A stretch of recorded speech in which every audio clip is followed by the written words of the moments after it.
and I hold professional registration from Ohio and Florida. And these are some of the relevant projects that I experienced. I work on Honolulu High Capacity Traffic Corridor, that's a site project in Hawaii. I also have worked here in the I-4, the State 408 interchange. And also I have worked on Northwest Avenue in Bay County, that's a bus bridge. Tonight we're going to be talking about mass farm and retaining walls. Basically, I'm going to be covering just a little bit about the theory and those effects, behavior of mass farm from an actual point of view application. I'm going to be talking about some design constraints, minimum vertical clearance. Then I'm going to go into an example, and I'm going to give you some reference from FDOT. And for the retaining wall, it's going to be similar. I'm going to be discovering a little bit of theory, different between ASD and LRFT, and I'm going to be presenting an example. This is the site that you guys are developing. As far as understanding, since table 50, and as far as I know, there are 9 borings, and the terrain is pretty flat. In the great difference in elevation is about 8 feet in this area. This area pretty much is flat. So traffic signal types. We have different types of traffic signal types. First one is a combination of cantilever arm mounted with luminaires and traffic signals. There is also the cantilever arm mounted with traffic signals, the 4 top-mounted traffic signals. There is also in the highways, you're going to see like bridge-mounted traffic signals, and also a span wire traffic signals. Those, the most common that you can see in a local street are alien. There are some graphics. So pretty much you can see this one pretty often, or the span wire in local street. For this class, we're going to be designing some definition of traffic signal components. Mass time is a supporting arm designed for design. Signal hair luminaire in approximately a horizontal position, although we camber out because we're trying to counteract the deflation that the signal and the sign is going to impose into the structure. Or basically it's a vertical support that is long and slender, generally rounded or multi-sided. Typically in Florida we use multi-sided. Foundation is supporting design to carry the load induced by attached luminaire sign and traffic signal. So the foundation is going to be, for this mass line, is going to be a blue shaft, which is like a big part.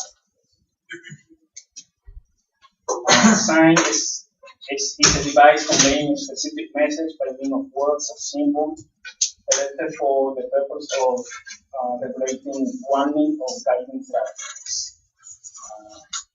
You can have a luminaire, which consists of a lamp together with a part designed to distribute the light. For the one that we're doing it, we're not going to consider the luminaire. And of course, you're going to have the traffic signals, which are electric operated traffic control devices like traffic regulator, one or electric to take specific actions. Any question about the definition? Then we go into load combinations. Basically, in ASHO, we have 4 load combinations.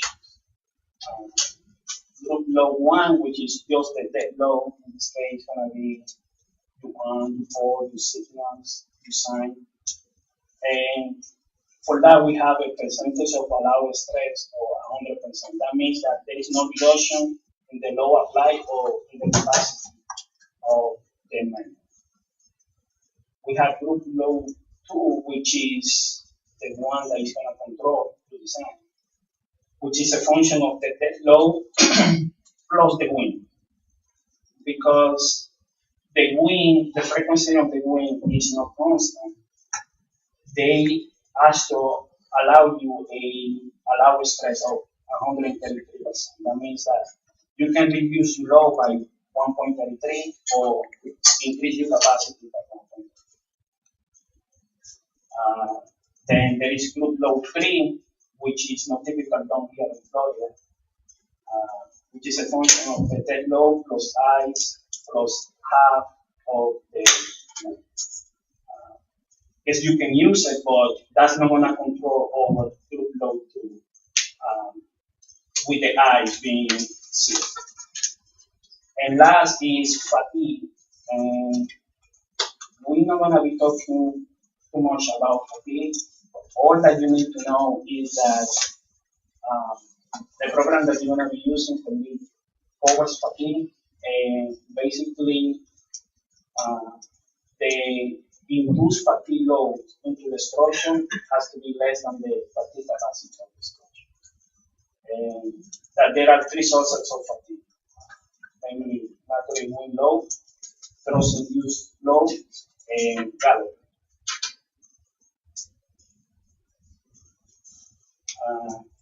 So, as I say, the dead load is a function of the weight of the luminaire, the attached sign, the traffic signals, poles, anything that is permanent in the structure is a dead load. Life load, for a sign structure, which also allows you to use a 500-pound unit over 2 feet, basically on the waterway. So it means that when somebody goes and inspects this structure, have to work on it. But that typically for a sign structure, you see those in a highway. You have the big sign saying SC56 is going to go to this road. For the mass arm, these are pretty flexible elements, so you can work on. So there is no life except for the wind. And ice load, also recommended 3 PSF, again for Florida. We don't have any ice, so it's mainly for the East Coast and Northeast. Then wind. Wind load shall be the pressure of the wind acting horizontal on the support, like on sign, traffic signal, luminaire, and other attachments, computed according to the following equations and 30% and below. Corresponding to the appropriate 50-year mean reference interval basic wind speed and the appropriate impact factor.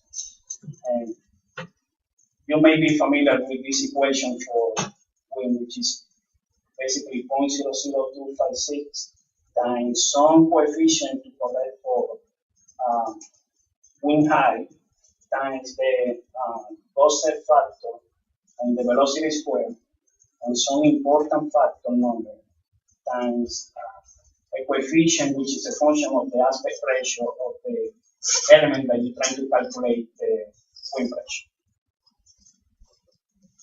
And this is a basic wind speed map. For us, we are within the 120 and 130 wind speed contours, but typically for Orange County, for any FDOT project, we use a wind speed of 130 miles per hour per second. This is basically Florida break out into counties, and you see Orange County using 130 miles per hour. Any questions so far?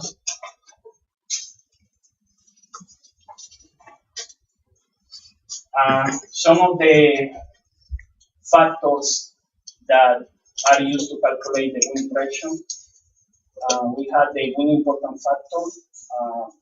For this structure, we designed it for 50 years. That's the design life of the structure. Based on that, if we go to this table and we see that the recommended year is 50, then we're gonna get 4 hurricane regions, which Florida is in hurricane region, will have an impact factor, an importance factor of 1.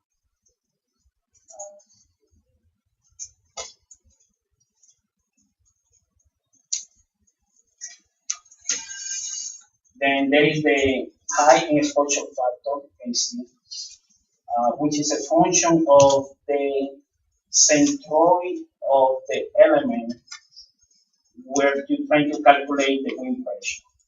And it's based on this formula. Basically, it's 2.01 C, which is the centroid where you're trying to calculate the wind pressure, divided by CD, which is a constant equal to 900.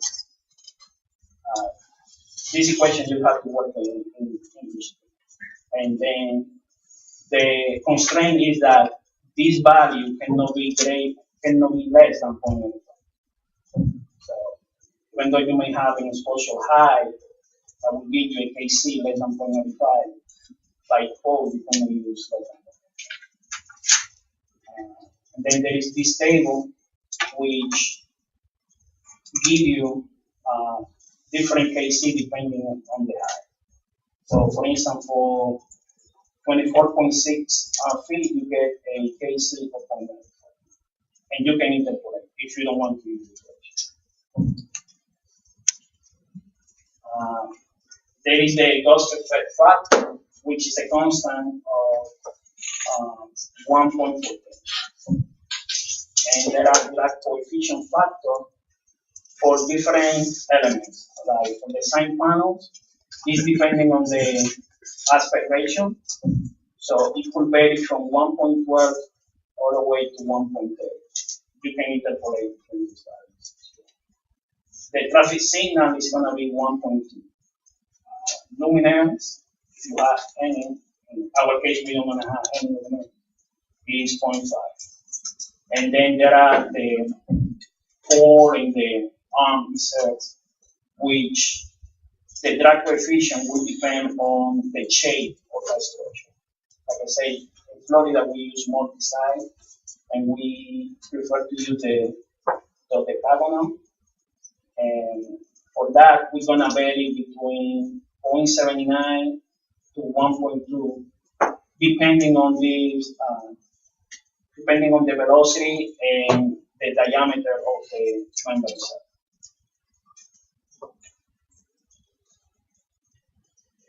And then it is a table that gives you the wind depending on the height. And this table is calibrated with an important factor of 1, a drag coefficient of 1, and a KC of 1 as well. So you can calculate what those factors are and just take this pressure and just multiply it by that factor, because all the factors are assumed in this case. That if you don't want to use it.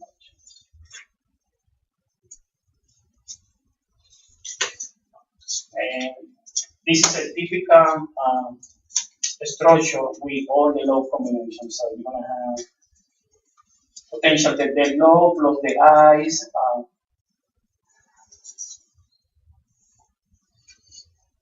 The load plus the ice and the wind.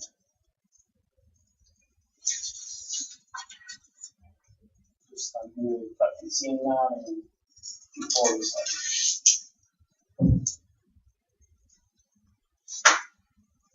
Any question on loading, wind pressure calculation?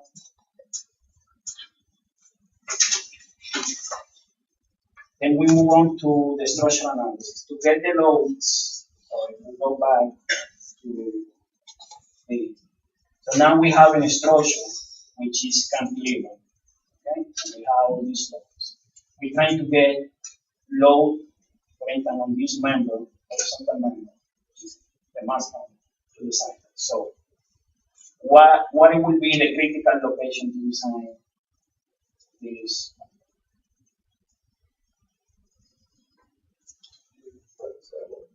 What? At the pole location, at the intersection of the pole and the right? That's what your moment is going to be. So we had to do a structural analysis to determine moment, shear, torsion, to size everything. And we do that using elastic structure analysis, meaning that we don't take any inelasticity or not any of those effects. We assume that the structure is inelastic.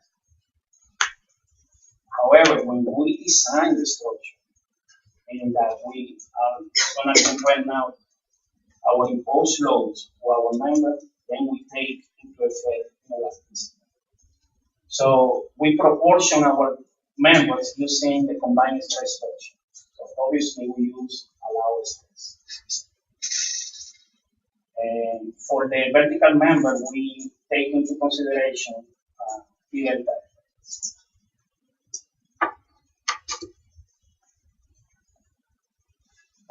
Some of the non-linearity of the member are breaking into local open members.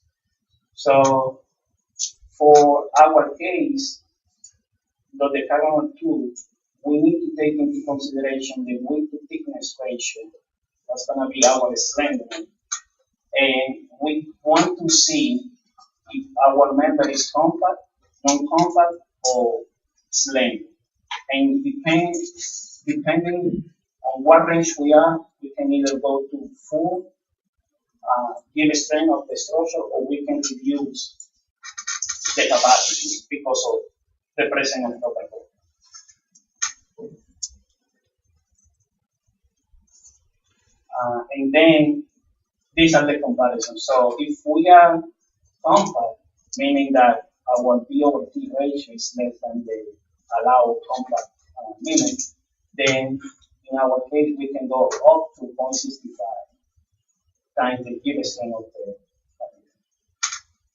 and then if we are non-compact, then we have to use this equation to determine what is the allowed yield strength of the structure. And then we're going to compare that to our imposed load. We're going to calculate what is the stress. We're going to combine the moment, shear, and torsion with that combination and compare it to being disallowed.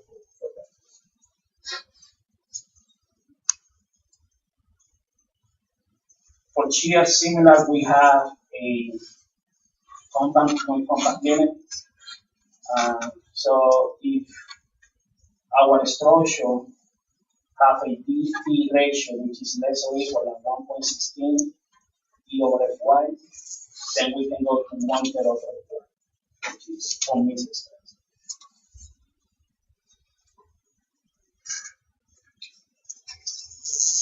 Then for the vertical force member, we have the axial load. For axial load, we can go up to 0.6 Fy. So there is no buckling issue axial. For the bending, we're going to have this allowed stress, which comes from this imposed stress, which comes from the loads. And we're going to divide it by this CA factor, which is the delta effect, times this allowed FP, which depending on compound non-compound, it can be 0.65 or 1.12 times 1 minus the square root of E. And then we have the contribution of shear, FB, which is going to come from shear and for torsion. Because torsion is the shear. And we're going to divide it by the allowed shear stress. For the CA, they give you this approximation, so we don't have to run any nonlinear analysis, and we come up with a reduction for the allowed bending based on this. This factor cannot be greater than 1, because if it's greater than 1, it means that we are increasing the allowed stress. Then for any other members, we don't have basically the same equation, but we don't have the delta effect coefficient.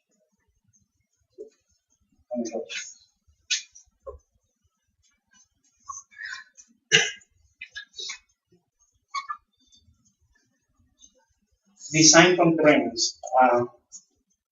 Typically for mass tank, we have a minimum vertical clearance of 17.5 feet. That's per FEOD requirement.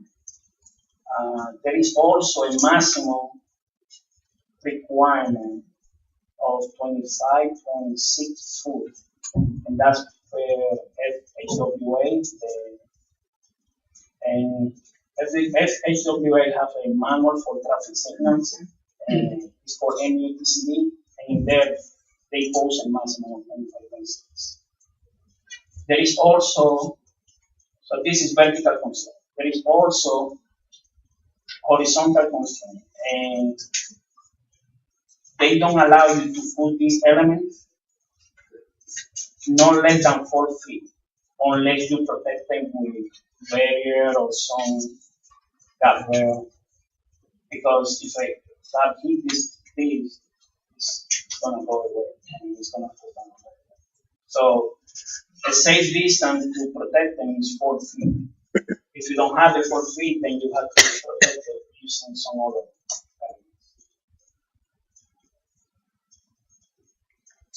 Then we go to the foundation design for a cohesive type of soil, clay. If we don't have multi-layer, which is gonna be very rare, any other state, I would say. We can use this approximation only for a single layer. You can, however,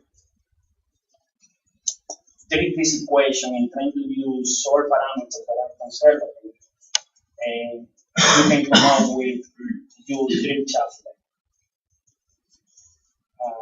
But the restriction in this equation is that it's for a single homogeneous clay. So for clay, straightforward is a function of the applied moment and the applied shear at the base. You get this H turn, and then you're gonna get this Q turn, which is a function of the shear, and the cohesion and the diameter of the shaft. Those you plug back into this equation and you substitute and find there. And with that, then the structure is safe to support these applied forces that are coming from the signal structure. For cohesionless soil, is a little more complicated. You have basically a cubic equation that you will have to solve it either by trial and error or using a circuit.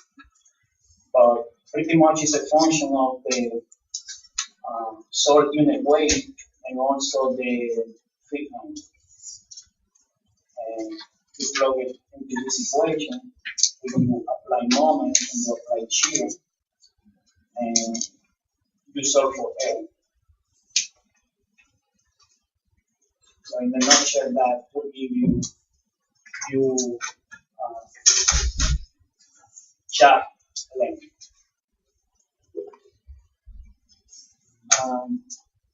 These are some reference. FDOT has a math data spreadsheet. This is should be 5.03, that's the latest one, which pretty much take, all that I say about sizing the members and all that can check it. It's pretty involved, but basically it do what I just explained, calculate moments in cheer and calculate the member every 10 points and make sure that the member works. And also it would do those determination for the length of the drill shaft. You will have to input the soil parameters. There is also index that I'm going to show you, which have a standard table for this month with all the dimensions. So pretty much what you do is you pick, depending on your mast and height and the number of pounds and the wind velocity, you go to the tables and you pick the one that you think is going to work, and then go to the program and basically just verify that it works. So it's pretty standardized. There is also a reference for the design guideline that talks about wind speed, vertical clearance, design constraint. And there is this structural manual pattern 9, which is a extension of the Astro luminaire. And there are some samples here. So this is typically your arm, and these are your signals, and then this is some luminaire science lotion, and then this is the vertical. As you see from this, the hole is changing in diameter as it goes to the tip. So that's why in the base is bigger, because the moment and the shear at the base are going to be more than in this. So we tend to say material. We could do it constant, but why? Why we will do that? We don't need that much material. This is another view.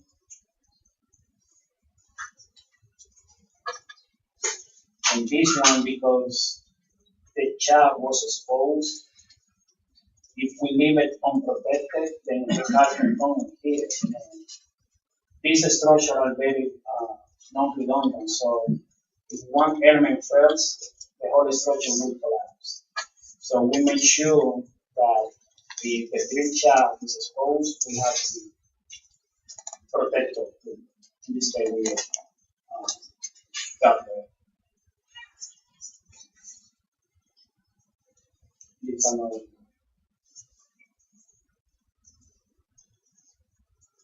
Any questions?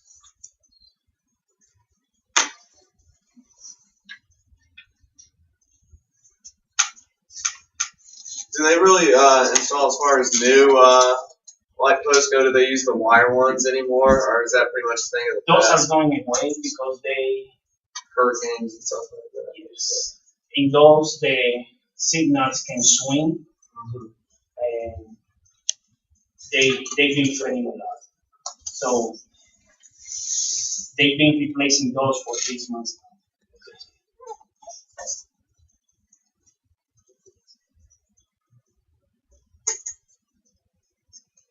This is another. This one has the luminosity.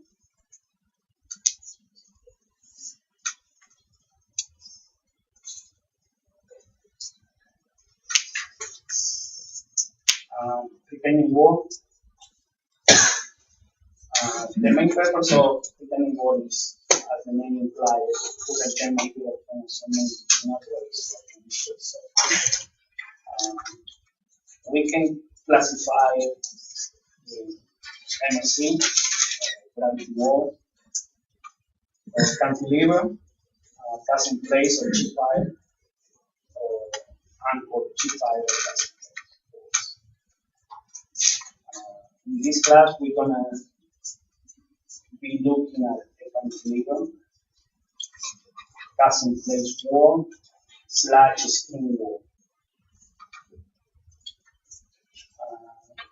These are some of the elements.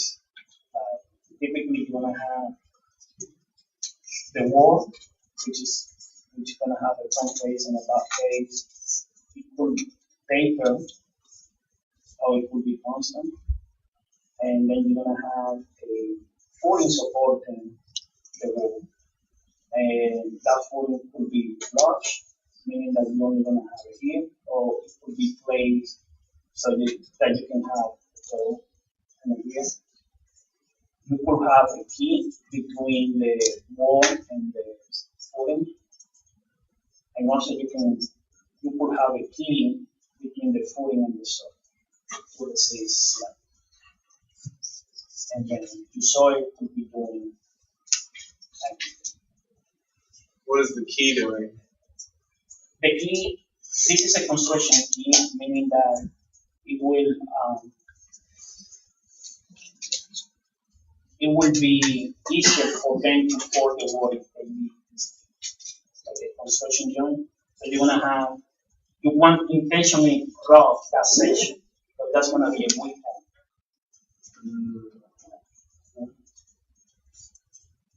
Or you're gonna have important passing through, but you want to have it also roughened, so it gives you shear friction capacity.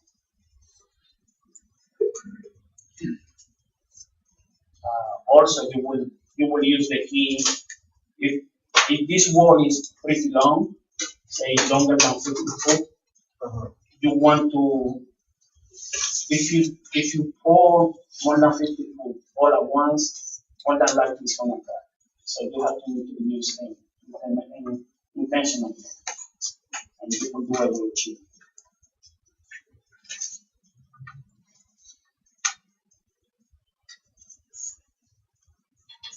Some dimensions. Typically, the barrel could be 1 to 48, pretty small. Dog could be 1/3 of the full width. The total width of the footing will be from 0.4 to 0.7 of the total height. The thickness of the footing could vary between 1/12 to 1/10 of the total height, and so does the wall thickness at the base.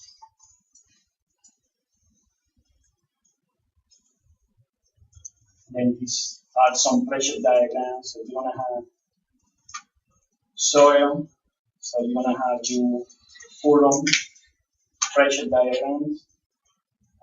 Those soils are going to impose moment and shear to the wall that has to be resisted by some bearing capacity on the floor. You guys are familiar with this. You have the design. When we're designing that, do we have to like consider the saturation of the soil? Are we going to design it to be fully saturated so it has the most amount of weight or mass going against it? Yes, that would be the conservative way to do it. You will assume that the soil is fully saturated, and that would reduce 2 feet angle. So, and it will increase your unit weight. So it's gonna, so your moment are gonna increase because of that. So it's better to assume that it's fully saturated. Especially here in Florida, the water table is so high.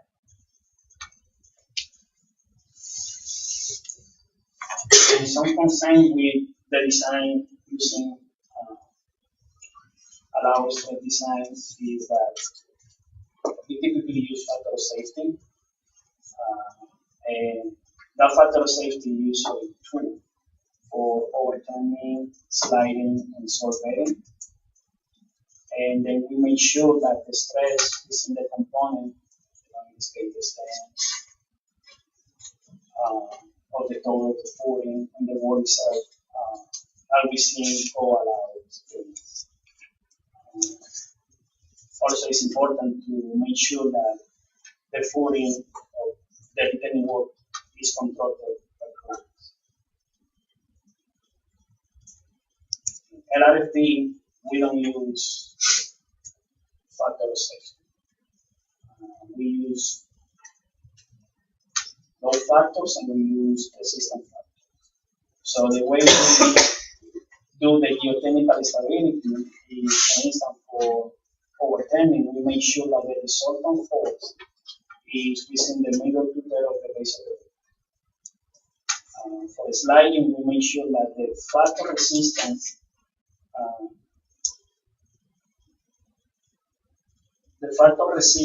capacity of the soil is more than the factor shear applied to the floor. And also, we make sure that the factor soil bearing pressure is not exceeding on the frame.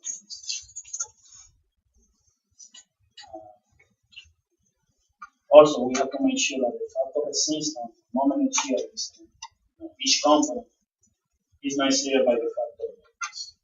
And again, we have to make sure that the wall is controlled by the design.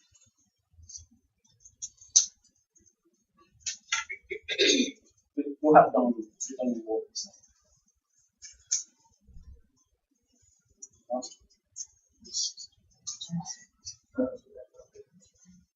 And as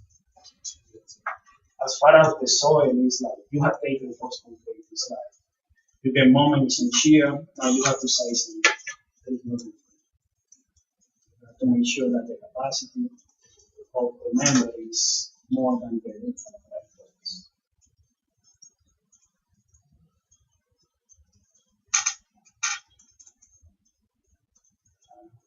We're gonna go over an example. We have a math spreadsheet that does it for you. Basically, you only have to sort parameter into geometry of the wall. They have some other standards, and also there are same design guidelines as the master and the cover. In this case, like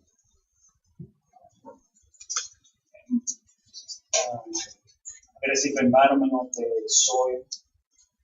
And based on that, we're going to pick what class of pumps we have to use and what kind of cover we need so they can work to do the corrosion.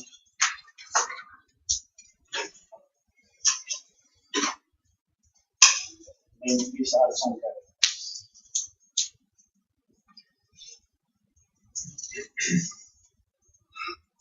This is simple.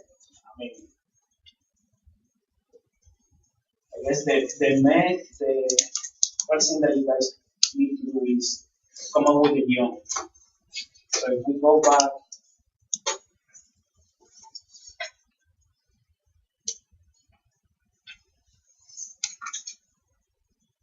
to our side, we need to think about where we're going to put it.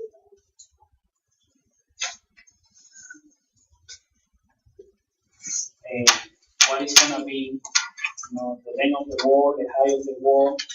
That's based on geometry. You have to set that. Then you can move to this LGP math path and show you, and we can design. I would say that 60 to 70% is geometry. We need to think about where we want to put it and why we put it. And then we need to get geotechnical information. In this case, we have 9 borings. We have blow counts, so for the blow counts, we can determine soil properties. The same goes for the mass dam. We have 2 lanes, or 3 lanes. How large, how big is my arm, and how high? We're gonna have a crown. So that crown, we're gonna from determining what is my vertical clearance. We know as a minimum we have to sacrifice 17.6. With that, if our road is flat, then pretty straightforward. If it's ground, then we need to take into consideration the first slope to set the foundation, the base of the foundation. We don't want that exposed, and then we can determine what is our mounting height. So with that, we can set the geometry of the vertical wall. That way is the time. When with that set, going and designing these elements is we have tools to do it.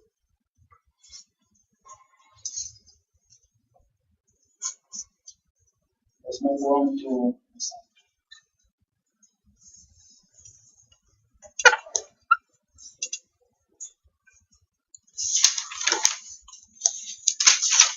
So I have provided you with this folder called Mustang version 5.03. That's the FDOT program to design Mustang. Basically, it's a Mustang.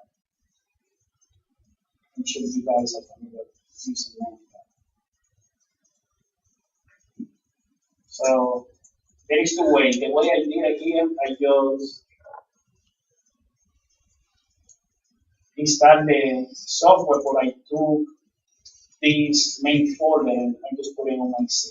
If you install it in your personal computer, it's gonna be like installing a program. So you can go to the ROM, it's gonna be an icon, say Mustang version 5.3, you can download it. If you don't want to do that, you can download it to the C folder and just open this Mustang directory.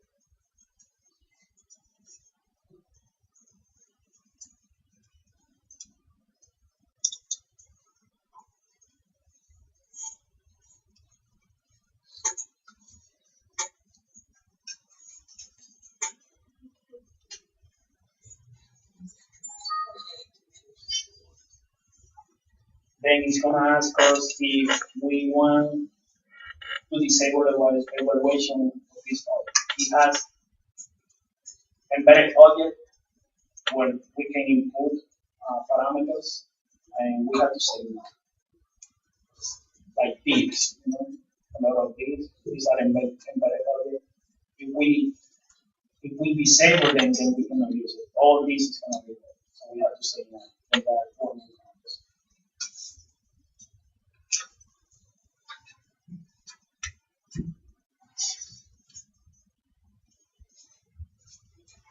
Okay, so before we get here, we have to set the geometry, as I was saying. And there is this reference, which I use in the presentation. Basically, it gives you like a lot of parameters, like the direction on how to fill out this table that we're going to be filling out with correct Mustang dimension and port sizes, and grip shaft sizes, and reinforcement. But first is the geometry, and we're going to have this Mustang calculation, where basically we are going to set how many lights we're going to have, and how many signs we're going to have, and then this mountain height. So this is the first thing that we need to do before we go into the design. Typically, it's one line per thing. If we have two lanes, at least we need two lines. Now we have to think about what is going to be happening to our road in the future. Are we going to be future expansion, future windings? We need to accommodate those in consideration, because we don't want to come back and replace this structure for another. If we can, do one design now, in the future we're gonna say that. So those are the constraints that we have to think about when we're setting up this master calculation. Now, for example,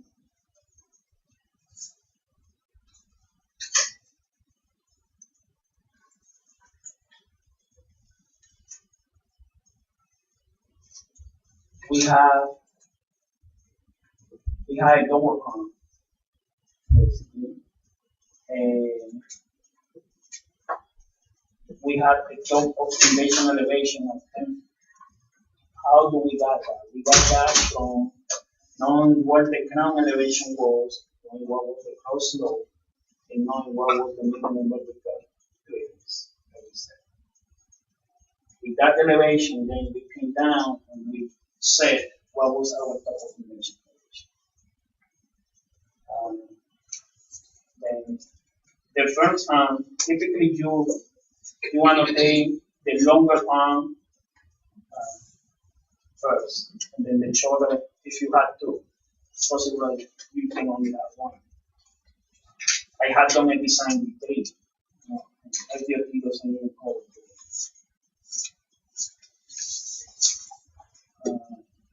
So here you're gonna list your ground elevations, and you can typically for this signal you're gonna have back plates, because what happened is they typically didn't have back plates, but during the Hurricane Charlie, a lot of these signal structure fails. Like the signal head just failed because they didn't have back plate. So what the back plate does is like reinforce the signal, so it adds capacity for them to swing or to force. These are the like, so for instance, one, if you go to here, is referring to what is the location of the first signal. And then 2, if you have 2 signals, so for each signal, you have to list the horizontal location as well as the number of heads. Typically is 1 head, 3 heads, or 5 heads. Depending on your direction movement. Say that you're gonna have for a 5 head, you can have 1 directing traffic straight, but also you can direct traffic going left.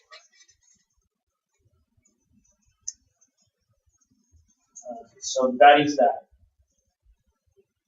And then you give what is the mountain height and the total mass length.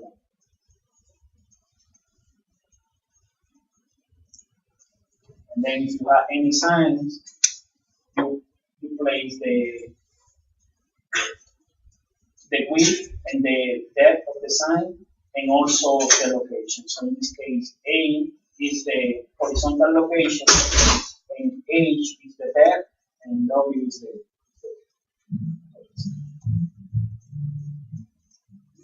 So when you complete this,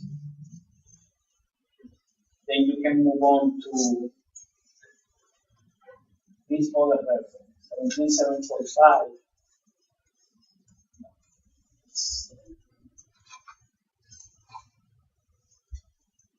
IDA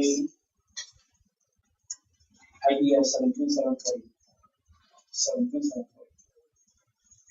Those are the standards. So in here,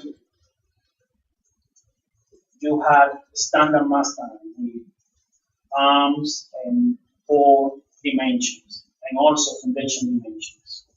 And they go depending on the wing speed. So the D assembly is going to be for 150 miles per hour. So that's going to be like Wayne County, Southwest. The E are for 150 without the back plate, or 130 and 110 with back plates. So for our case, probably we're going to use the typically, we prefer to use any of these standards because they are ready available. You can do a customized one, but that's going to be more expensive because they have to fabricate. So if you get in a situation that your arm is very long, you have too many signals and signs, what you typically do is that you move on to these stronger arms that are designed for 150 miles per hour, and you pick any of those instead of doing a customized. Because even though you may be saving in materials, because they are not available, they have to do it, and they're going to use labor, and it's going to be more expensive. But this one are already there, so they can go and buy it, so it's going to be cheaper.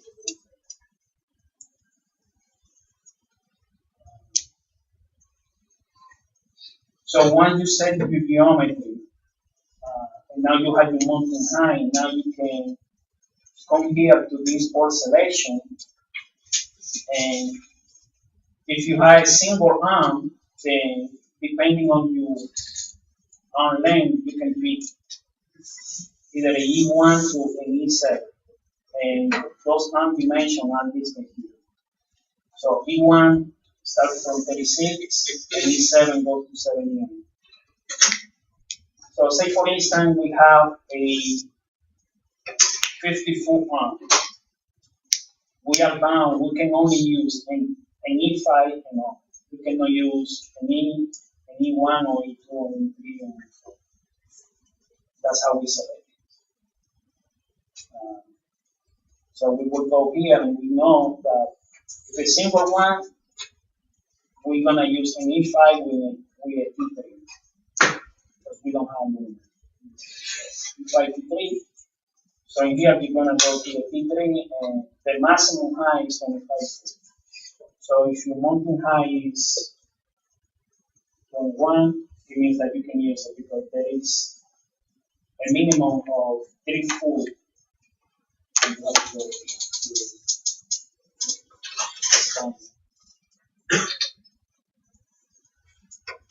So in the standard, it gives you like the 4 height dimension, and to the mountain height is UV, and exposed is going to be 3 feet. But you know that this UA for those tables, the maximum is 25 feet. So if your mountain height is 23 foot, you cannot use any stuff. You will have to do something about it so that this is 25 feet. Either increase your foundation depth.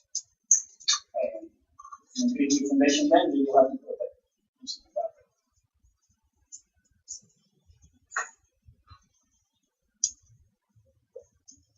Questions?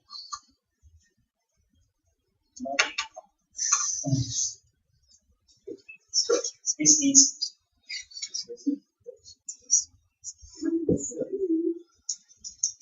like I say, just think about, I mean, even going to this IDA, if you read them, you know, they explain you step by step. You need to identify first your master. How you identify the master that you're going to use? That's going to be constrained to the arm length. That goes back to you need to establish the geometry first. How many lanes I have? How many traffic lines I have? Do I'm going to span in the future? And then you mountain. Then this is just picking values from the table based on the geometry. And running the math we're just going to use, we don't really have to run the math because they are standard. But I want you to run the math to give you a flavor of what the problem is doing. You can play around. it's a standard, so it's gonna work unless you exceed the number of lights that you can put.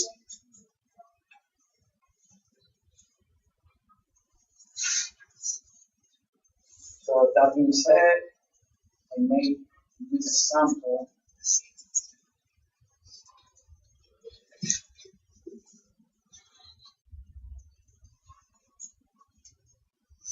So say that you started from scratch. You will have to pick any of these that file, and then you will override this, and you will create this.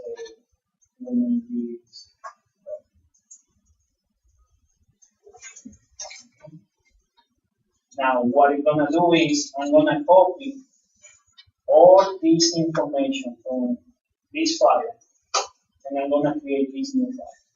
And you have to calculate. For some reason, you have to calculate twice. This math tab is very good. It takes a lot of time to do all the calculations. It doesn't refresh, so for some reason you have to calculate it twice. Also, try not to have a cell open. If you have a cell open, you're gonna see all this for some reason.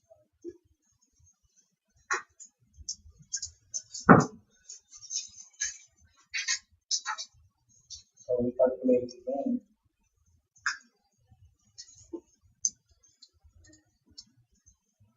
We have to refresh the list.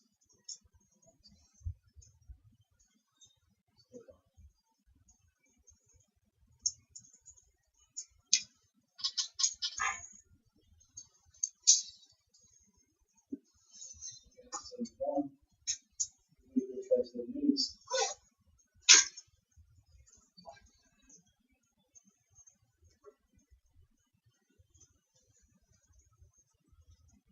Then we're gonna see this being created. So name a project, that's your new file. Next, we give some nomenclature to the master design.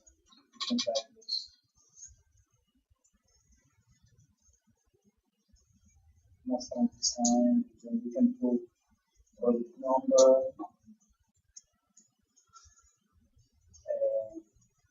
the location. The location is usually by the station, but you can also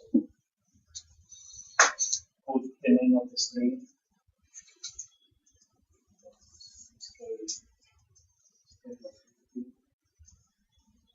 Then you can put the date that you did the design.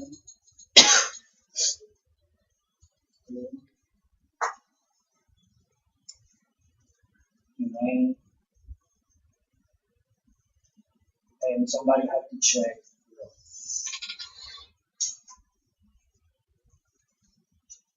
Then you have to select the wind speed. As we discussed, for Orange County, we use 139 per hour. If it's different, you can manage it. Then we come to the analysis of the front half. In here, what we're gonna put is basically what is come from the data tabulation. That's why you cannot do the design without having this information. We need to know how many signals we have, how many signs we have, how many heads is each slide, what is the mountain height. So we can come here and fill out all this information. In our example, we have 4 signals, all 3 heads located 18, 26, 38, and 50. We put all that information. Say that I want to move this 26 to 30. So I go to, this is signal number 2, I come here and I put 30. And let's say I'm going to make a flight like this. Okay. So in order to override that, I have to calculate. So I have to come here and calculate.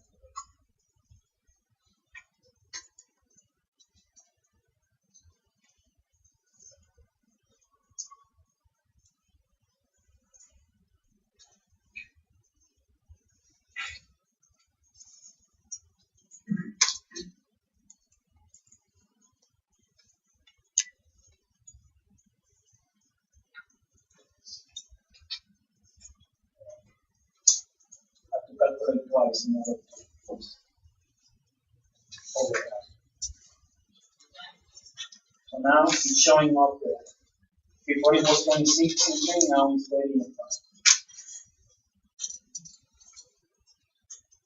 Then when you are done with the signal, then you move on with the signs. You have these three signs surrounded on your master. You have to put the centroid of the sign.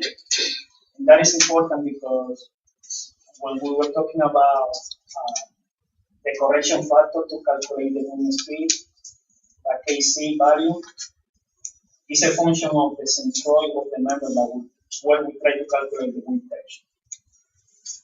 So, say that we have a sign that is 6 foot wide by 2 foot depth, then your centroid is going to be 3 foot for the sign.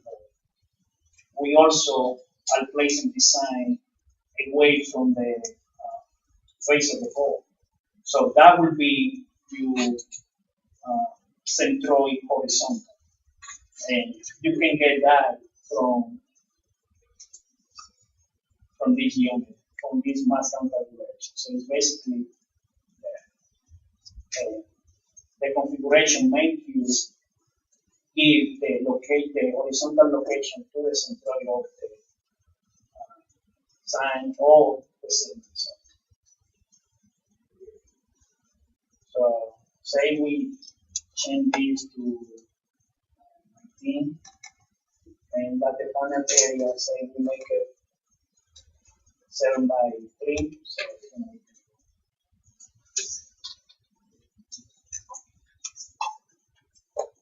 then we move on into this, which is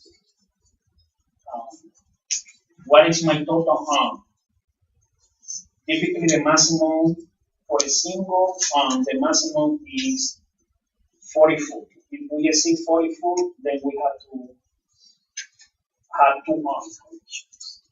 And this is where these tables are going to come from. So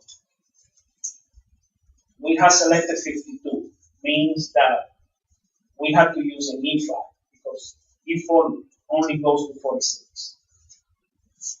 Okay, so we know we are here. Now, we don't have choice for the arm extension. That is set. That's the information that we're going to be entering in the manual. Plus the total arm. And then it's going to select this second part. So this is going to vary. This number are if your arm is exactly 60. Because we are less than 60, then these arm length and thickness are going to change. So in here, like I said, we want the total arm, and then what is the diameter and what is the splice length of the extension. So 14 and 27.2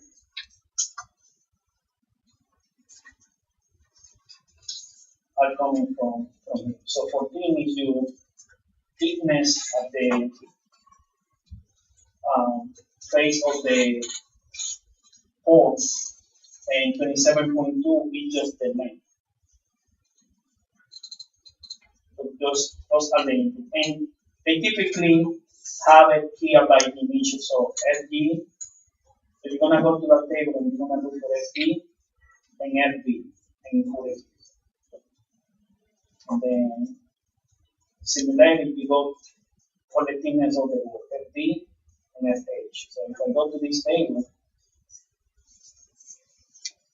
I'm gonna have FD listed as 0.25 for E5. That's what I come here and I put 0.25. Then how I select FH, I have to go to the same table and FH for a E5 is 0.375. I come here and I put 0.375. So here I put 0.25 and here I put 0.375. And this calculate. And then we can do that. Questions?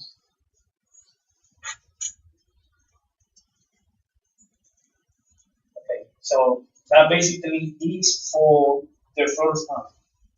So then it's gonna plot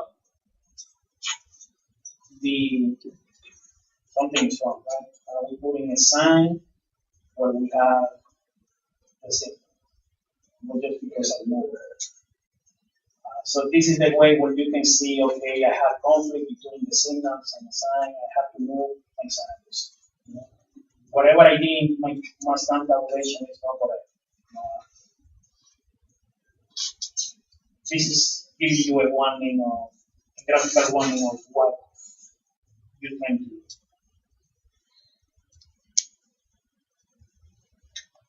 Then here,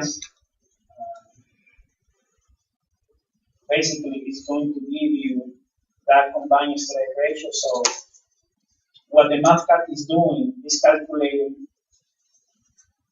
I don't remember how much is important. I think it's 3 inches. Every 3 inches, it's calculating moment in shears. And it's calculating what is the maximum combined stress ratio due to those moment in shears. And it's listing the maximum of those. So we want that combined stress ratio to be less than 1. In this case, 0.82. So yeah. If it's greater than 1, it means that we have to select all the sections. So this one is not working.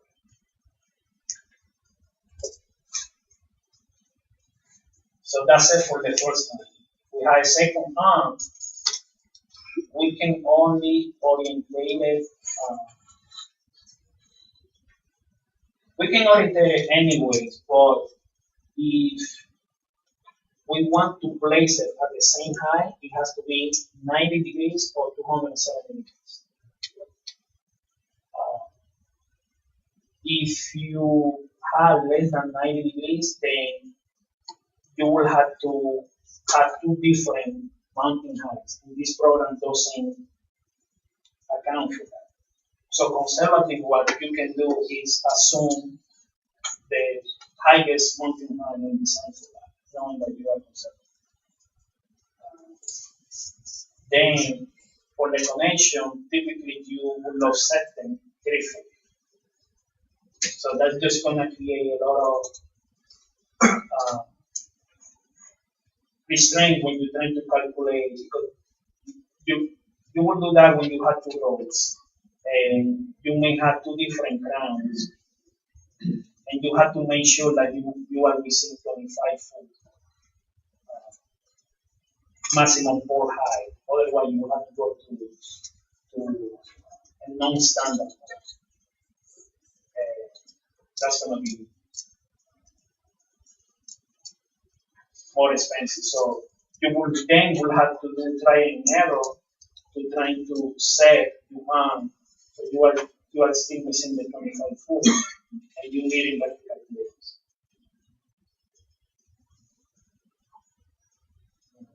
So going back to the sample for the second arm, we have 3 lights. at 17, 25, and 33, and they are 3 heads. So that's what we have here. And then we have one sign panel which is located 8 foot, and we a panel area of 15 square foot. Luckily, we had this arm to be 36 foot. That means that we don't need to worry about arm installation. So we go to our table, and I believe we're using E2. So basically, we just enter these 36 and these FB of 5.99, and the FC of 11, and FD of 1.25. So there's this 11, 1.5. We don't have to worry about the splice because we are less than 30. So we can have only one. And again, we plot the 3 lights and the street sign. And it will do, again, the combined side ratio, and we are less than 1. Yes. If we have luminaire, then we can enter all that information here. And these tables also cover for luminaire. So you will have, this is standard. So you basically what is going to change is the pole height. Now the pole height is going to go to 40. And then all these variables are standard for any type of mass standard you want to use. This is but we don't want to have those unless you want.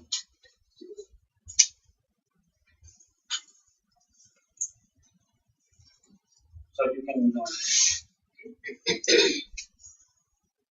or basically we'll do the same checks, and then you will see this later. Then we move to the poly cell. In our sample, I believe we selected P3.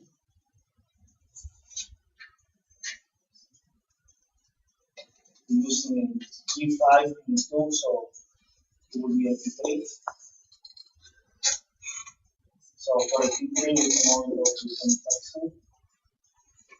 And these are the other dimensions. You see 53, 19 is the UD, which is the diameter of the base, and UE is the thickness of the multi-sided, which is 0.35.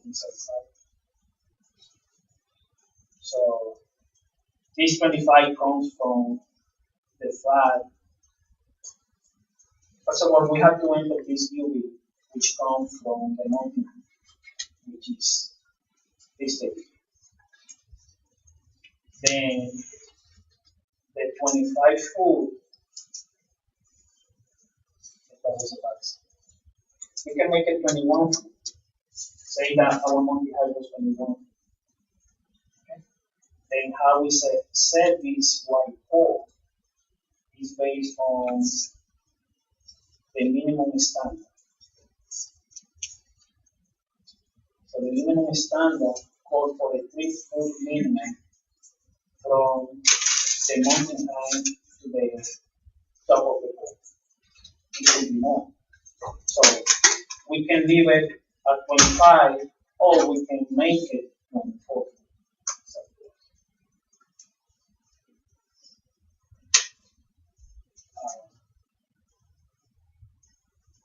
I just wanted to do that to clarify that it could be, even though the standard says 25, it could be less than 25, or it cannot be more than 25.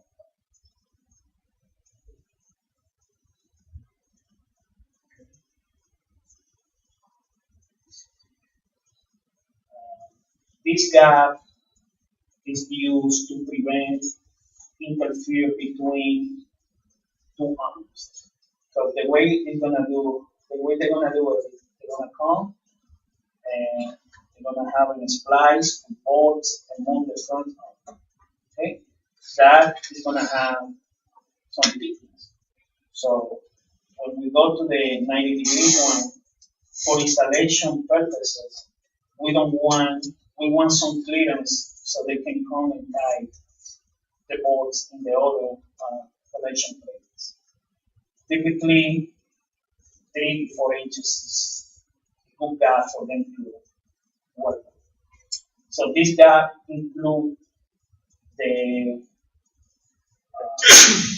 length of the connection plate plus that tolerance where they can, use the equipment to install the pumps without needles.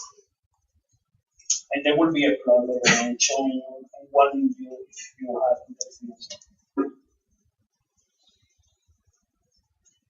So again, it will give you a summary of all the inputs, and then you will do a combined stress ratio for the ball.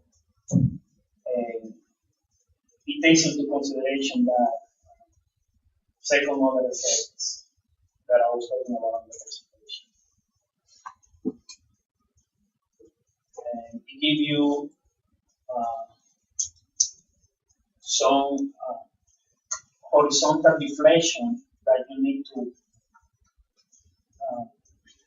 You want this arm to be straight in the final configuration because you put in some load. If you leave it like that, it's gonna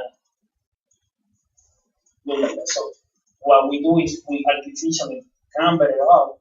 So when we put the load, the signals and all the sign, it's stabilized.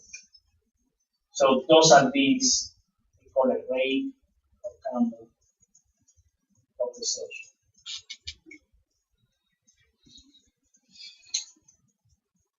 Then we move on into, so those are the main members. Those members have plate connections, boards, and those are these connections. Again, all these are labeled with these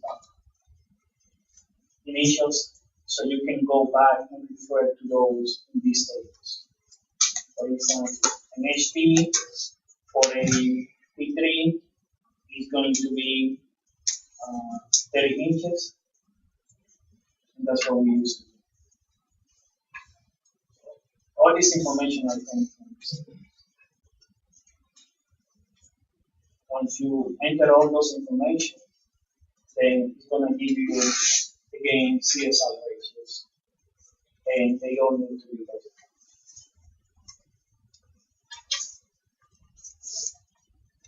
Then you move on into the base plate, which is basically the connection between the drill shaft and the angle. Typically, you cannot use less than 6 bolts, and this diameter of the bolt again is coming from the standard. So you're gonna come here and you're gonna see BC for the P3 is 2 inches. So that's what we use in 2 inches. Then it will do comparison, combined stress ratio, and we are this real plate. The plate is designed to capacity, so this number always is going to be there because it's a capacity shift, no load shift. Any questions?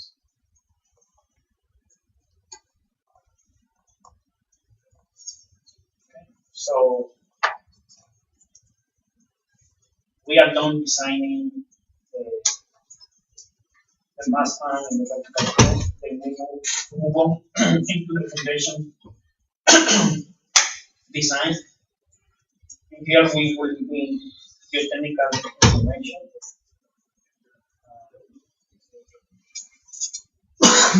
In your design, please don't use a number without a justification. In the report, you can do, like I said, you're going to have borings, you're going to have block counts. You can correlate block count with soil angles, condition if you have clay, or unit weights. So please document that.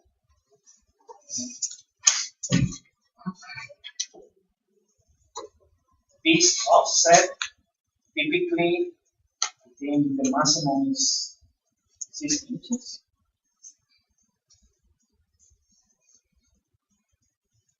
Is if we have a sidewalk, it has to be flush. So 0 inches. If we have ground, then it could be exposed 6 inches.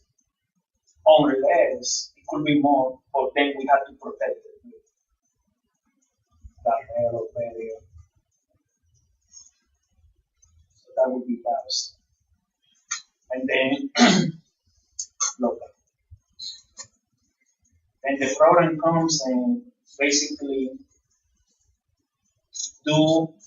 depending on the type of soil, it will calculate the embedment length using those two approaches that I showed in the presentation. And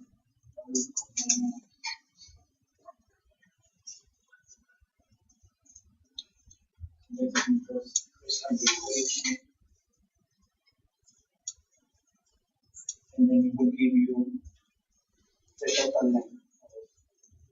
Well,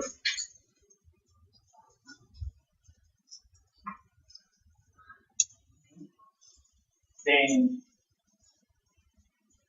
you will have to size for minimum reinforcement to chat, and the number of bars, the number of longitudinal bars are given in the standard as well. So for a T3, if you go here, you're gonna see that you're gonna be using 16. RB is the number of bars and RA is the size of the bar. So you have to use 16 number 11. So this is the area of the number 11, and this is the diameter of the number 11. Then you will need to size your steel for torsion and shear. Typically we use number 5. And for the standard, the first 2 foot are spaced at 4 inches, and then the last is going to be spaced at 12. In between, you can select. So you go to the standard, and you go to the free chat. We're going to see that we have 6 number 4 ties, number 5 ties are 4 inches, and then in this region here, it's going to be maximum 12 inches. In between here, we can pick whatever between 12 inches. So this will be this SB2, and it's going to be a function of how big is your side. And with that, the program will calculate the shear longitudinal reinforcement check. And it will give you these ratios per sections. So this is at the 4 inches space. This is, I select 4 inches in the transition region, and this is the last 4 inches space.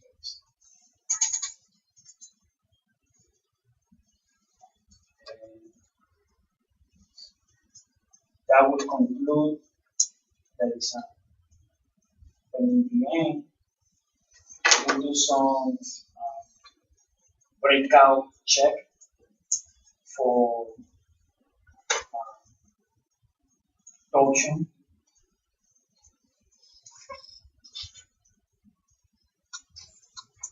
And then we will do the fatigue analysis. For any traffic sign cantilever, also required to be class 2. And what that means is that you will have a allowable fatigue strength of 8%.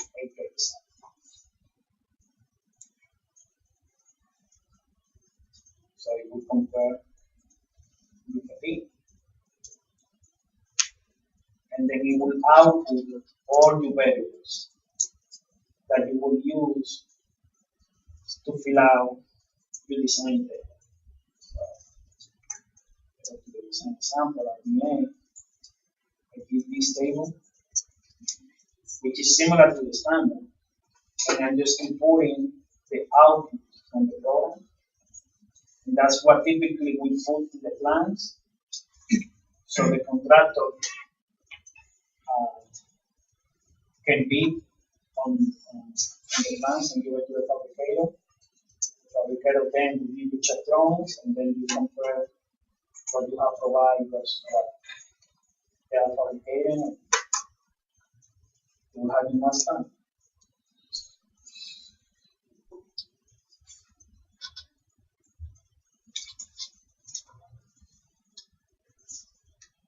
Then there is this connection clearance check that I was telling you about. So if I isolate that gap between connection to be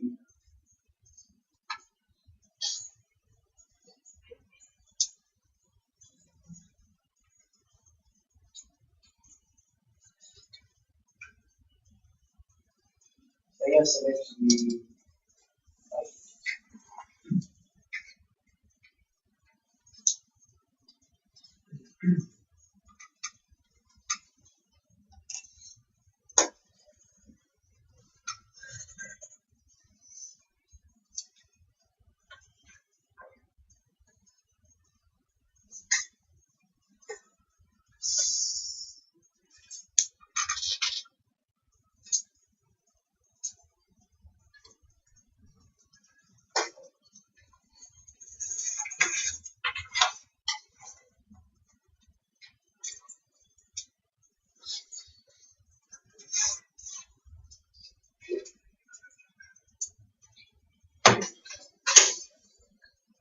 so there is conflict.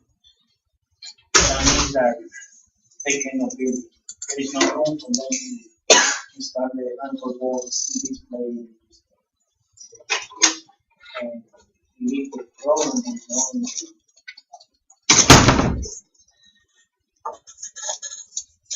it will say, it will give you the clearance 0. And then it will say if clearance equal to 0, then the connection plate intersect and redesign is required.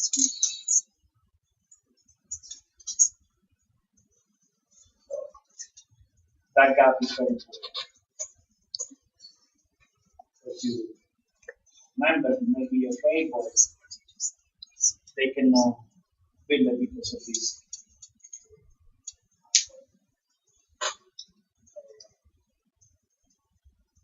That is set for the masters. Sure. You guys not too late. Tomorrow we'll have a lot of questions. All that I can say is that it's simple, like I say, it's all standard. I'm making you run the program because that's how they develop it.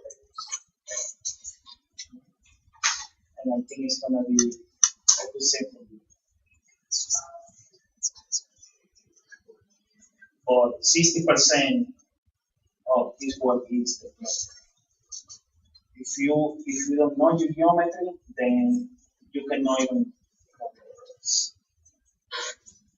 You can run it. You don't know what it is.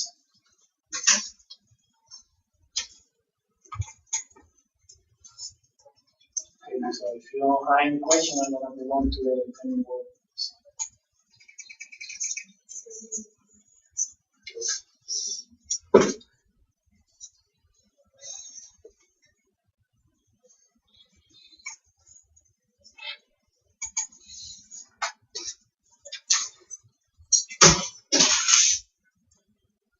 For the retaining wall example,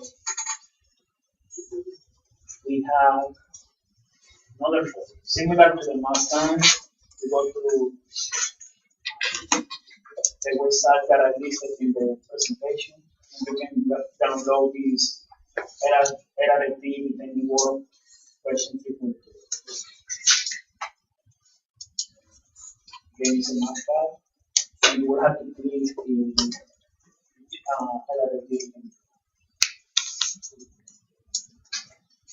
It's going to give you the same warning if you want to disable the embedded objects and you want to set it. Similar form. So then you can pick any of these files and then you can label the few file that you're going to be using for this.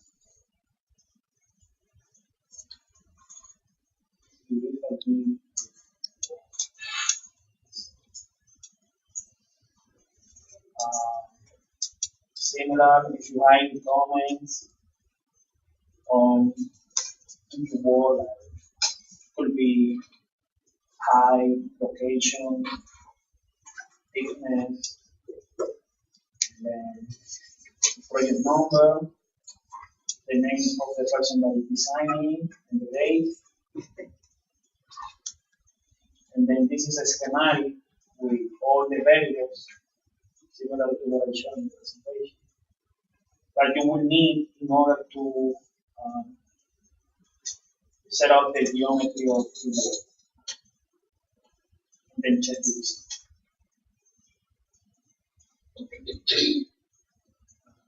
This part, typically for roadway projects, we do it so based on the stations. We have a begin and a main station and offset. The program will use this to calculate the length of the wall and give you quantities.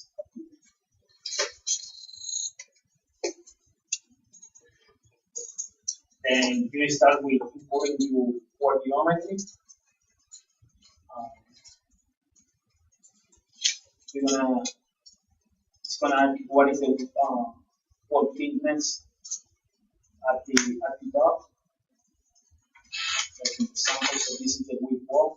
And then if you have any slope, then depending on this height is also gonna be input.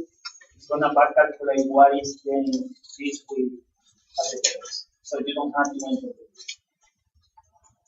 Because it's indirectly entered by giving the slope of the wall and the height.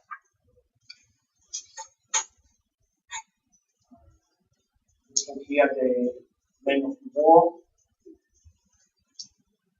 the height at the beginning of the wall, and the height at the end of the wall. In the case, could be constant. That's the way it is. So it's a constant high wall, but equal better. Then the length of the toe, we put it here, the length of the ear. The program then would say the length of the heel plus the length of the toe, and that's basically the length of the foot. It will ask you for the depth of the foot. Then if you have any key, this key is not the key that you could have within the wall line. Like I will show you in the presentation. It's not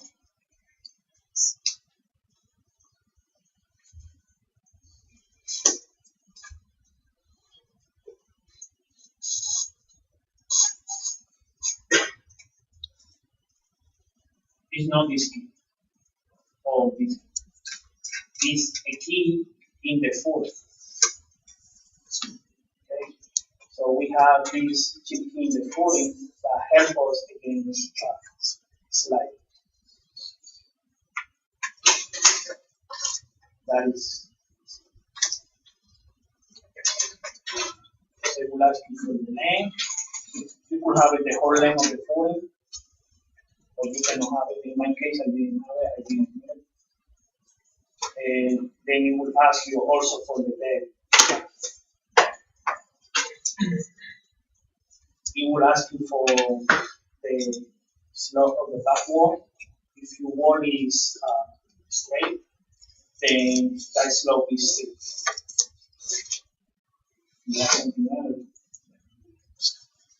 It's basically, this is the vertical slope. So it's always rise over top. So this will be the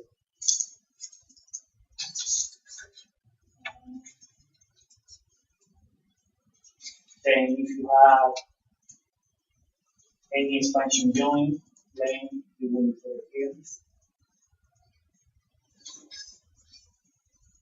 And if you have any step in the wall, you will put it. The step, basically, if you have a very profile soil, you may not need to have the footing at the same elevation. You could step it and save comfort.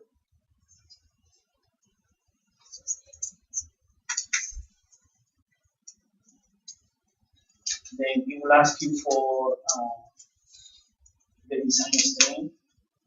Typically, in Florida, we have classes only. For retaining wall, we use class 3, class 4, depending on the environmental environment. For a moderate to slightly environment, you can use, for a slightly you can use a class 3. For a moderate or extremely aggressive, you will have to use a class 4, and that is 5.5 KSI. Then you will have a unit weight of the concrete, which is 150. Then you will have to enter this modular ratio, which is a function of the ratio of the model of elasticity to the model of concrete. For a 5.5 KSI, your model of elasticity is about 4,200.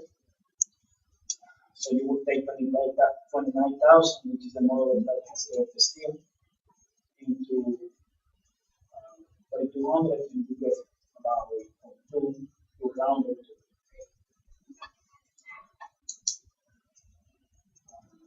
Then you will have the given strength of the screen, 60 KSI, and then you cover for this coverall for moderate,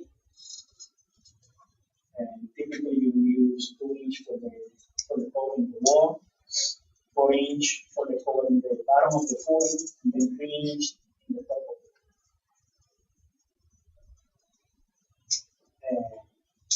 So for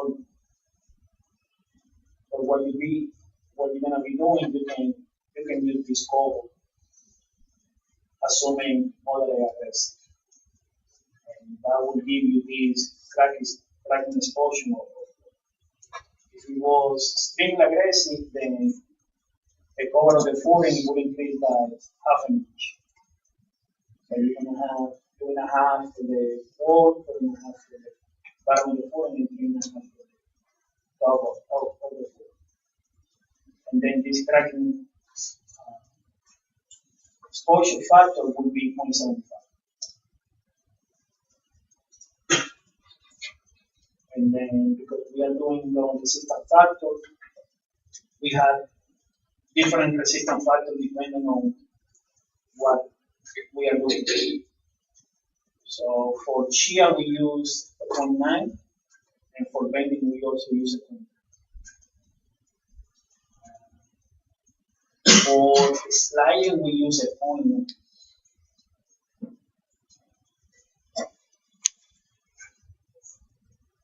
And then for passive resistance to sliding, we typically neglect that. Or if you want to account, you can use 0.5 for the passive resistance.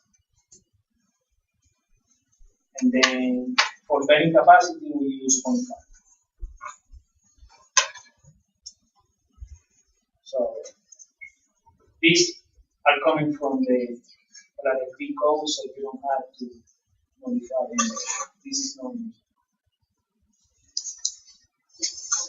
This, however, is new. You will need to input the soil angle. The beta is basically, go to the beginning. If your soil is changing, it's not flat, it's inclined, then this angle with respect to the horizon is beta. You will need to input that.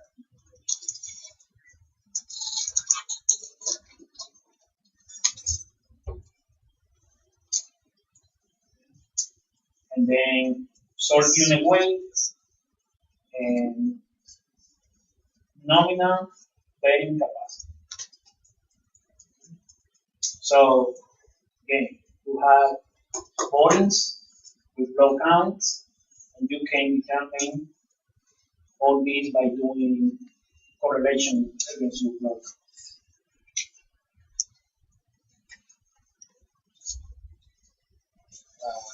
Then we're going to have flow factors for the soil, and the concrete products. And these are coming from LRFP, you don't have to modify. We're going to assume we don't have any light load, so we don't have to worry about it. For these, no light loss or charge. I use non-passive sliding resistance,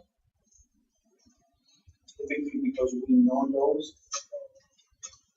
If you see, I mean, nobody can question it if you want to.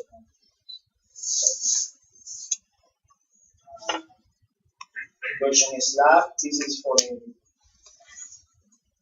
roadway application, so we don't need those. And barrier, we're not going to have them there. That's for roadway application, so you can ignore this.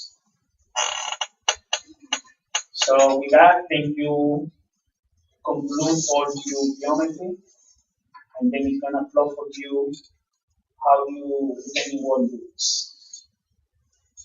So it's going to give you wall, and then with the tone, you may not have the tone.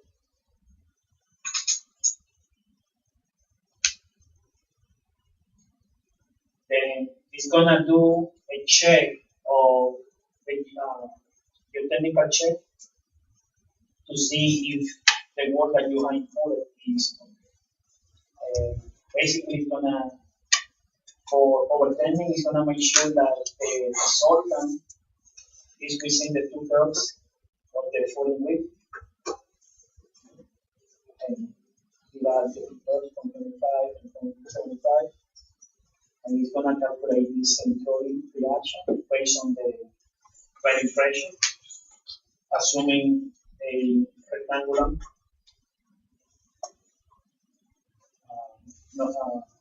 rectangular resulting pressure capacity, and then it's going to do the check.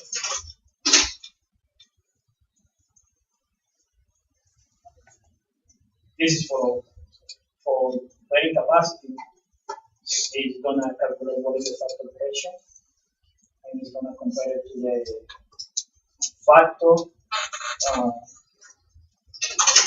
bearing capacity. And then it's gonna do the same for the sliding checks. Typically, what is gonna go wrong in the design is overturning and bearing capacity. Sliding heavy.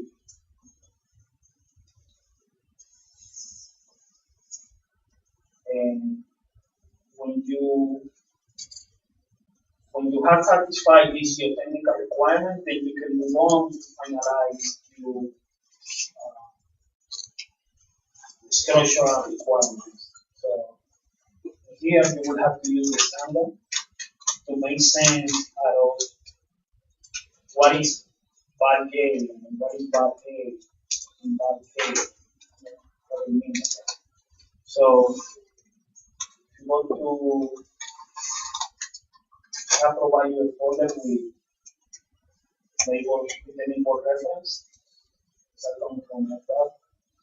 Basically, this 6010 is the index of the wall. When you open it, you're going to have a schematic of the wall with all these things. So this part is what they refer to by J, is alpha F. These points here is by N, by H. So these are the mainly flexural reinforcement. And then you're going to have different secret reinforcement. These are these by G1 and by G2. If you have a key, then these are the dimension of the key. You're going to have views of this wall. So what is happening along the wall, and also you're going to have this detail in case that you have corners or you are having walls that are greater than 50 feet. You will have to provide these anchors to have continuity of the control. And these are the keys. So with that, you can get a sense of what is what they're asking you. So that gauge you main flexural reinforcement in the wall. So typically, minimum bar size that we use is number 4. It's depending on the load, depending on the higher you want, you may go up to 6, number 6.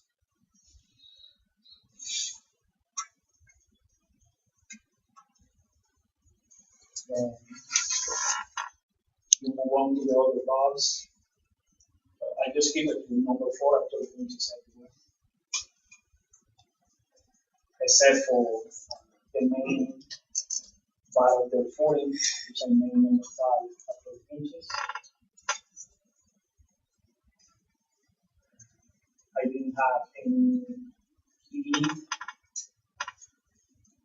in my phone, so I didn't have to worry about those. And then it will give you a plot for what is happening along the wall. So this is the service moment.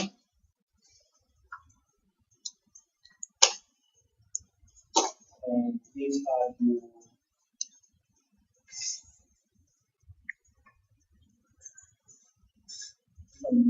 this is in case that you have impact in the wall, this is what you make. So basically, these two, this is your service moment and surcharge.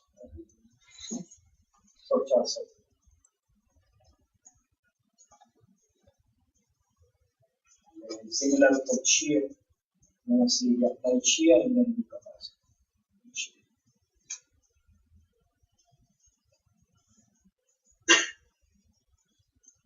Then along the wall, because you have shear and moment, there is a contribution from shear toward longitudinal requirement that we need to check as well. The problem is with that.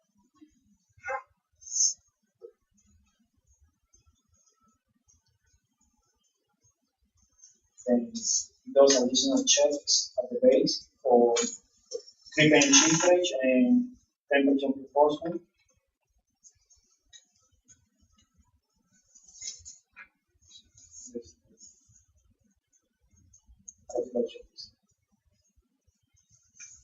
Then we will summarize all the inputs and all the checks. We want to see all the checks to be okay. So this is like, if any of these checks is not good, then the total check is going to be.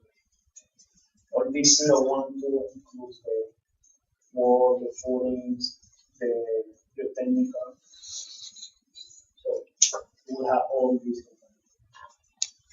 And then at the end, it will give you complete quantities and important quantity so that you can put those in the plans. The contractor complete. Then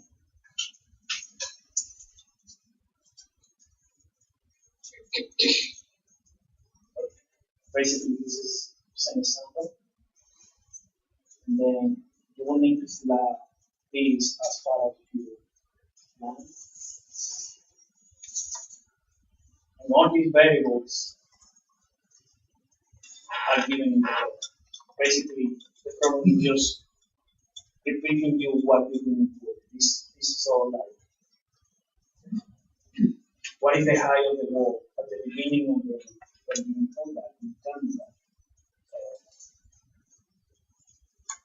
The contractor cannot do nothing with the calculation, and they want to see it in the plans, in variables. And all these variables are according to the standards. So you see this high, or this low, or L or bar H, all that is in this table, similar to what we did with the master. Then there are a couple of nodes where you alert them what type of concrete they want to use. We said that for this, so what you're going to be doing, you can assume class 4, it's going to be 5.5 size. That's going to be moderate at least. This is the minimum soil nominal bearing resistance. You will have to calculate that based on the volumes. Wall type, if you go to the reference material that I provide you,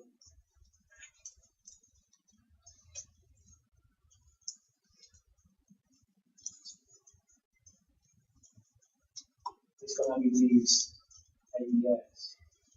And basically, it's going to tell you, depending, the type is depending on the aggressive environment. So since we say that we're going to be moderate, you can assume it's going to be 1C. And that's how you determine the class. That's how I do class 4. And we don't have this ability.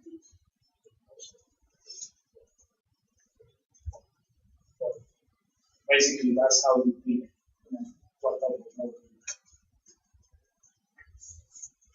And you have to alert them in the plans.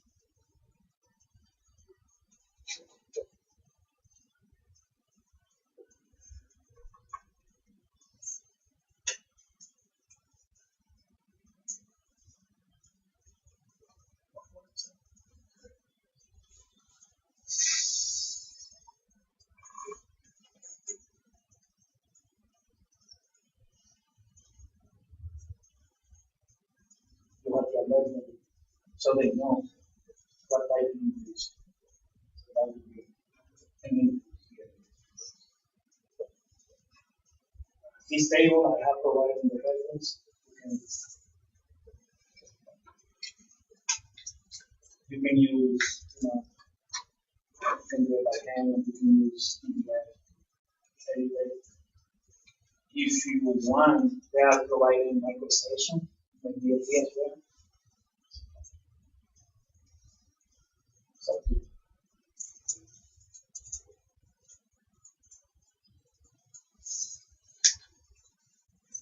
maybe, how you do it. The main concept is that we need to provide those, we need to have those in the concept in order for the contractor to be able to be.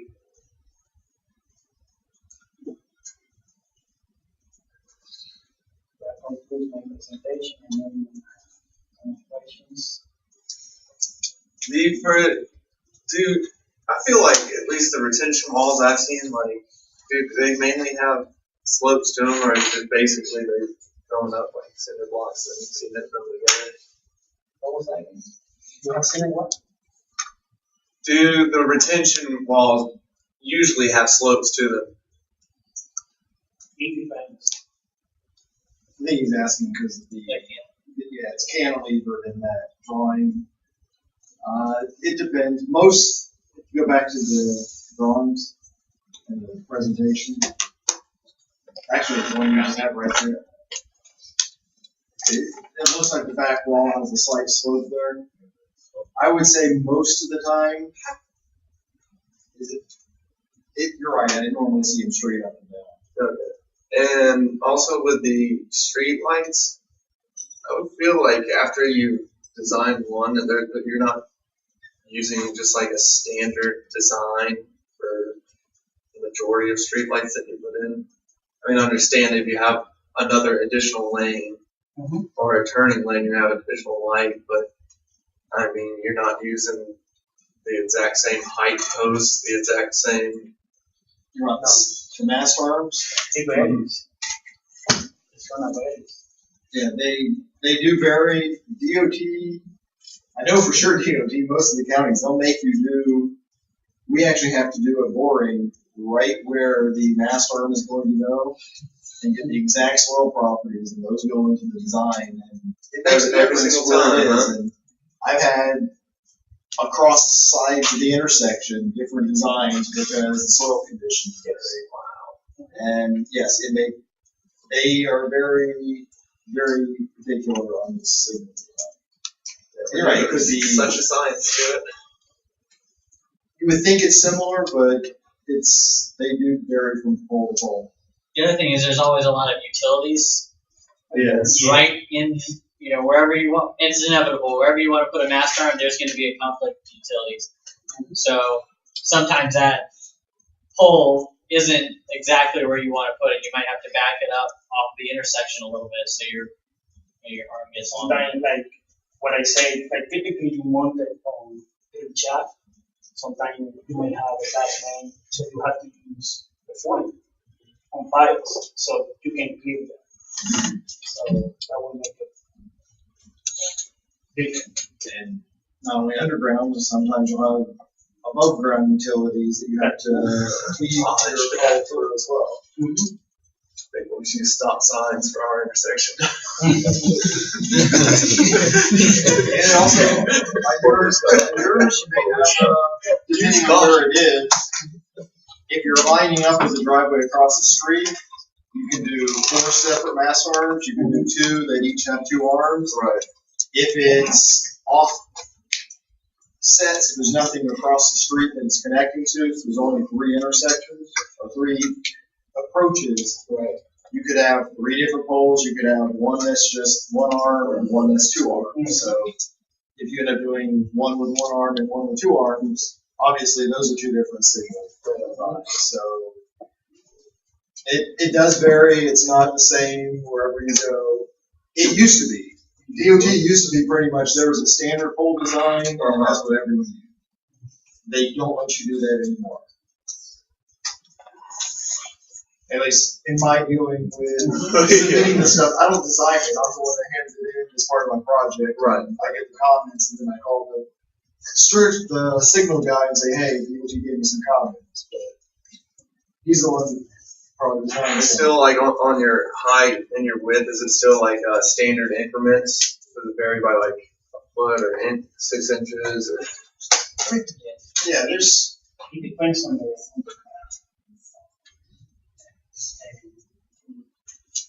the soil, on the barco. We seen one intersection, I can tell you, like we did the project not too long ago, and we had a mountain high of 20, and across the street was 25. We seen 200. Seriously?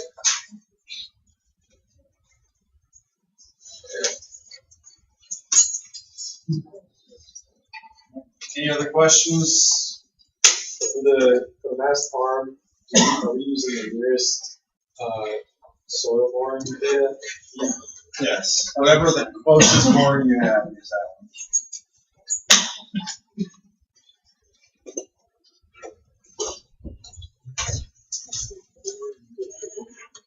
Are you gonna post information for like the traffic memo and the structural memo? The traffic memo, he did not give me a specific, there's listed in the back sort of a guideline of what you need to submit. So. Yeah, in the presentation. In the back of the presentation, like one of the last few pages, but in general, you need to determine the number of trips on the road today,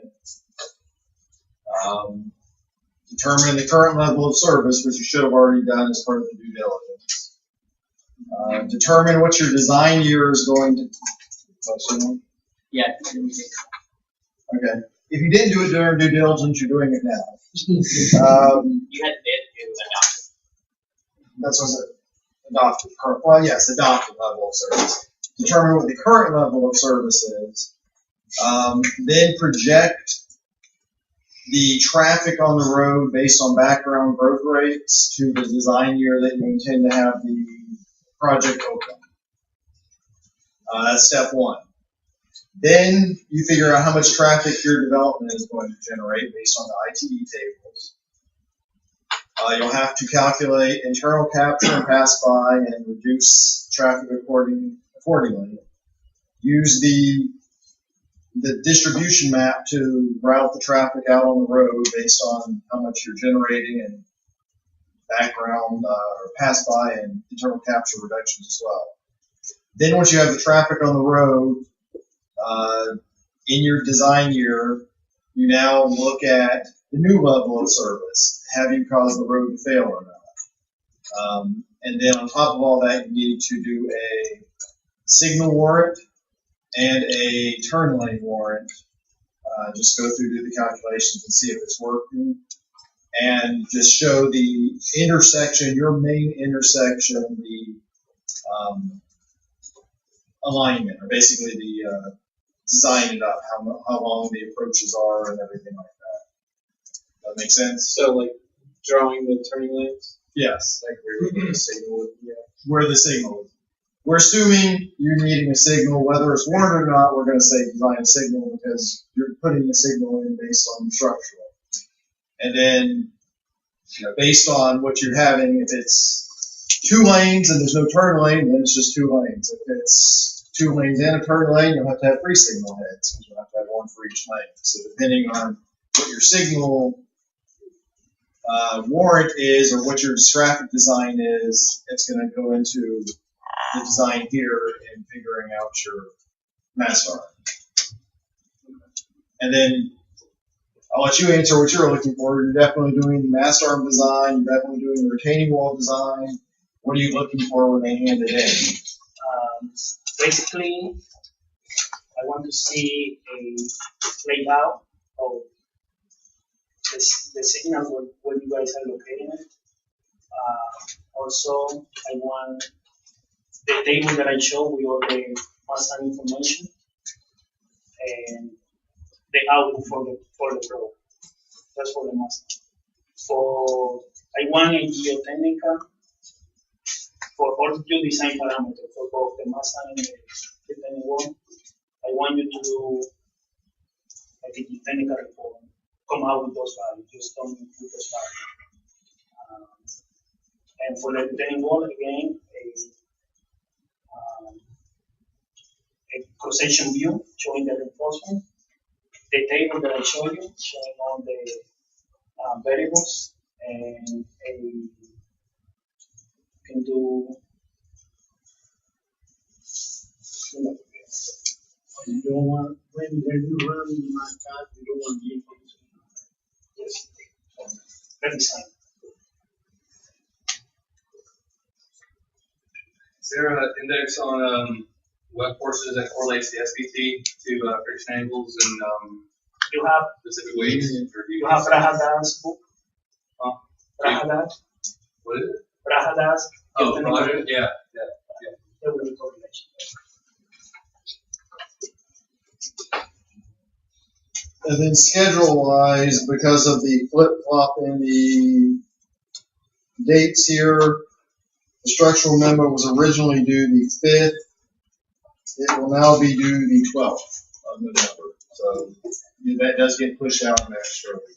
So. And geotech, it goes in the structural. Geotech. Yeah, that it all goes into here. Everything you need for that geotechnical design for your foundations is part of the structural. Geometry-wise, when you're saying accounting for like future widening of like say road 50, do you mean like moving the foundation drill shaft? One in the road. There is any potential that they're gonna go in the road a million, and then they're gonna add another thing.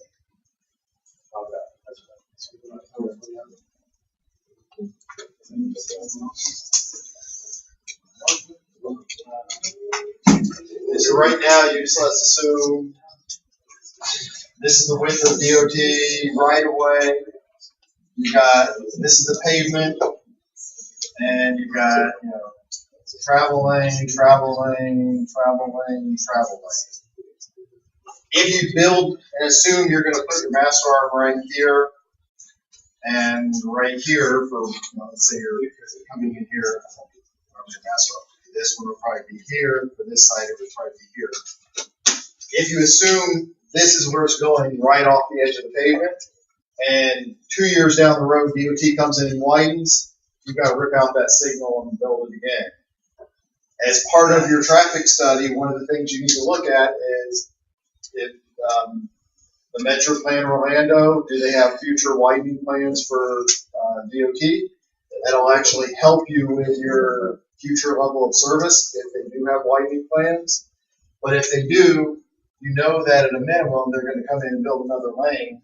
So this mast arm would need to be over 12 more feet away. So now instead of, here's your mast arm sticking out like this, it's now back here sticking out like this. So it's now 12 feet longer than it would have been otherwise. So you need to take the information you learned from the traffic study and apply it into your mast arm design. Who actually pays for the mast arm? The person building the project. Yeah, what are you thinking, like DOT or someone would pay for it? Yeah. But who maintains it? If you are putting in the development today and your development is triggering the signal going in, you're paying for it. If the development's already there and DOT starts having accidents and they realize we need to fix this problem, we need to put in a signal, then DOT pays for it. But for what you're doing, you're building this project, your project is causing the extra traffic on the road at this intersection, you're warranting the signal, so you get to pay for it. As far as maintenance goes, once you hand it over to DOT, they take over it. So DOT, if it's a DOT road, they take it. Now a lot of times DOT delegates maintenance authority to the local counties and whatnot, but it's ultimately DOT's responsibility on State Road 50. If it's a county road, the county's going to maintain it. If it's a city road, the city's going to maintain it. Yep. If they were going to go widen that road, owner originally paid for the arrow section, does the owner have to pay again? if you were permitting this signal with DOT, they would know if they were planning to widen it, and they're gonna tell you when you make your submittal and say, nope, we're gonna widen this road in 5 years, you need to go ahead and design for it now. If they let you get away with it, once you build it, turn it over, if they decide we're widening the road now, they get to put in a new signal. When getting the future projected like lanes, how would you know like the width of the lanes in the future projected? It's safe to assume each lane is 12 foot wide. If you saw that plan, let's say you determined, yes, they're widening the road, you would probably then get in touch with DOT and say, hey, I'm doing a project here, I see you've got plans to widen it, can I get a set of the plans to make sure my design is correlated to what your plans are?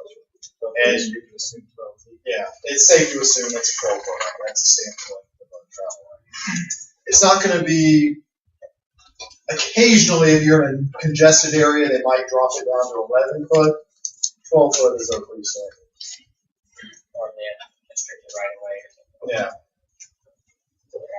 If you're in an area that's, sometimes they'll do other things, like maybe they got a 12 foot lane and they also want to add bike lanes now. If you're in an area with lots of pedestrian traffic, so then it might be 12 foot plus another 4 foot for a bike lane that doesn't exist now. But in this area, I'm going to assume they're not putting in bike lanes and it's just an extra 12 foot lane that they're putting in extra lanes.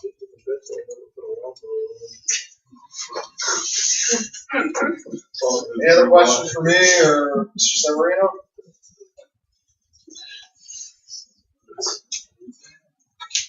All right, if that's it for structural, we'll definitely stick around for one more minute. Get back this other information to you. And I guess